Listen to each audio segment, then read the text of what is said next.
अस्सलाम वालेकुम, मैं हूँ क्लिनिकल साइकोलॉजिस्ट गज़ल फ़ातिमा। इस वीडियो में आप सबके लिए मेरी तरफ से छोटा सा मैसेज है।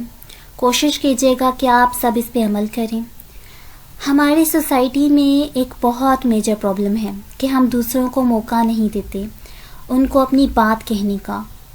हम खुद से एज्यूम कर लेते हैं कि जो भी नेक्स्ट पर्सन है उसके माइंड में क्या चल रहा है, या उसने अगर कुछ किया है तो उसकी रीज़न क्या होगी।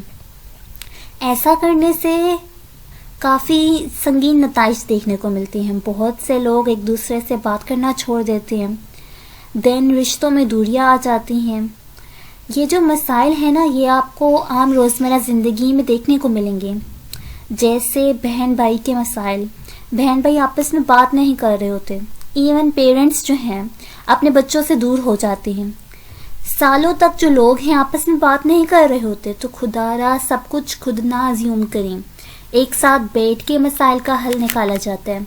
एक साथ बैठें, अपने रिश्ते ख़त्म ना करें।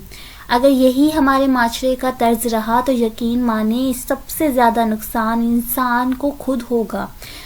उसके ज़हनी सेहत बिगड़ने लग जाएगी। इंसान का ज़हनी सुकून ना होने के बराबर होगा।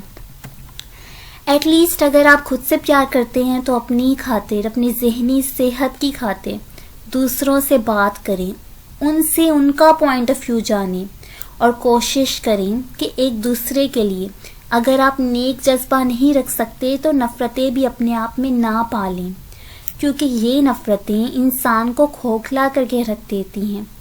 मेरे इस पैगाम पे गौर कीजिएगा। वीडियो का एंड इसी बात से करूँगी कि मसाइल वहाँ ही पैदा होते हैं जहाँ आपस में बात नहीं की जाती। मिलते हैं जल्द ही नेक्स्ट वीडियो में। अगर वीडियो आपको अच्छी लगी है तो इसको लाइक कीजिएगा और मेरे चैनल को सब्सक्राइब भी कर दीजिएगा। अल्लाह हाफ़िज़।